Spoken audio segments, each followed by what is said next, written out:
Latin American nations have few options left to constrain Venezuelan President Nicolas Maduro after he was re-elected Sunday in a vote widely considered fraudulent, Argentina's Foreign Minister Jorge Faurie said.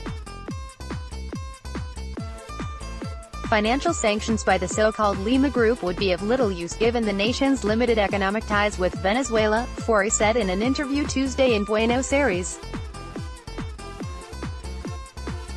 Faurie would neither back nor denounce a potential ban by the U.S. on Venezuelan oil exports, which President Donald Trump is currently considering.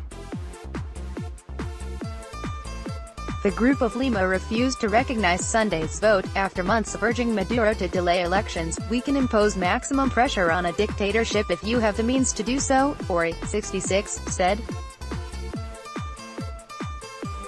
Latin American nations don't have the means to impose that kind of sanction to Venezuela.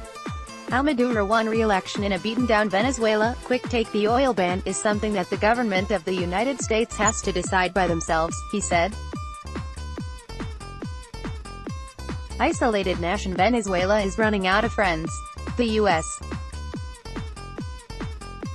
and European Union have ratcheted up sanctions against the top members of Maduro's government in order to break his stranglehold on the country with the world's largest oil reserves. Venezuela is in a full-blown economic crisis as it spirals into a fifth year of recession amid skyrocketing inflation that's expected to reach 13,000% this year, according to the IMF. Argentina Foreign Minister Jorge Faurie speaks to Bloomberg's Patrick Gillespie. U.S. sanctions aim to target corrupt regime officials and not the Venezuelan people, who are enduring food and medical shortage.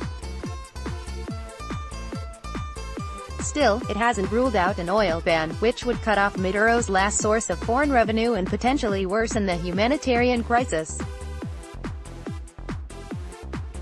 Venezuela kicked out the top two American diplomats on Tuesday after the U.S. prohibited purchases of debts owed to the government, including to the crucial state-run oil company Petróleos de Venezuela S.A. Latin America barely makes up 11% of trade with Venezuela, source, UNCTAD. Faurie, a career diplomat who was previously ambassador to France, hosted the annual meeting of foreign ministers from the Group of 20 nations, in Buenos Aires on Monday. He led meetings with the UK's Boris Johnson, Japan's Taro Kono and Germany's Heiko Maas. This G20 meeting came on the heels of Argentina returning to the IMF for the first time since its 2001 debt default to seek a financing agreement following a slump in the peso. Many analysts believe the IMF will tell Argentine officials to cut the fiscal deficit at a faster pace.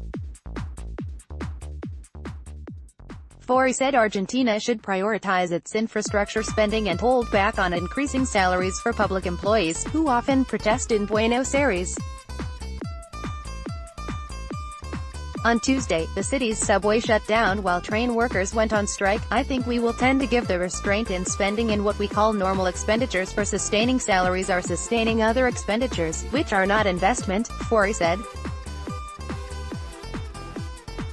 "We should try to privilege those that are investment that will give work to our nationals," with assistance by Juan Pablo Spinetto.